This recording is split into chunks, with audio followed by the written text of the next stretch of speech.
Et j'ai 18-19 ans, je m'embête comme un rat mort à Sciences Po, et par hasard, je rencontre un colonel de l'armée centrafricaine qui est en formation à l'école de guerre à Paris. Et il rentre, il est nommé patron de la garde présidentielle centrafricaine, et me dit viens. Et puis moi, je prends une césure, je débarque à Bangui.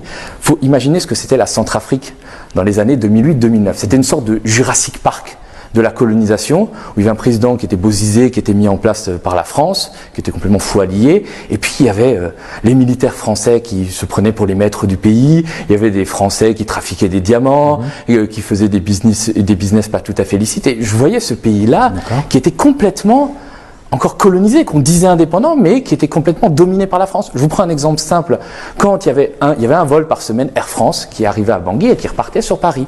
Et ce vol-là, sur le tarmac de l'aéroport de Bangui, c'était les soldats français qui faisaient la fouille des passagers.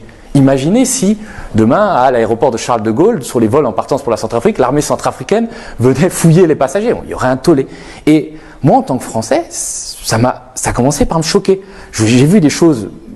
Et peut-être, avant de partir dans les grands discours, parler de ce que c'est la France-Afrique. Je me souviens qu'un jour, j'étais assis, je prenais mon coca dans un bar à Bangui, et il y a des soldats militaires français qui étaient souvent sous, et ce qu'ils faisaient, c'est qu'ils faisaient des rodéos sur les grandes avenues de Bangui. Et ce jour-là, une jeep militaire française a renversé un gamin des rues qui traversait. Donc évidemment, les militaires français étaient en faute, et la foule s'est attroupée. Moi, j'étais là, donc je me suis levé, je suis allé voir. Et les militaires français sont sortis, l'arme à la main, et ont menacé la population qui s'indignait, qui demandait, parce que le gamin était mort sur le coup, en les insultant, des insultes racistes que je ne répéterai même pas ici, mais qui étaient le pire.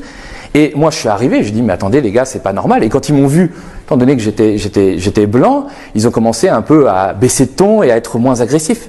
Et c'est ça, moi, qui m'a choqué. Avant, on pourra parler de tout ce que fait la France de mal en Afrique. Et à ce moment-là, tu étais déjà journaliste? Non, j'étais pas journaliste, j'avais 19 ans. Mais ça m'a formé, et j'ai eu honte à ce moment-là de ce que faisait mon pays.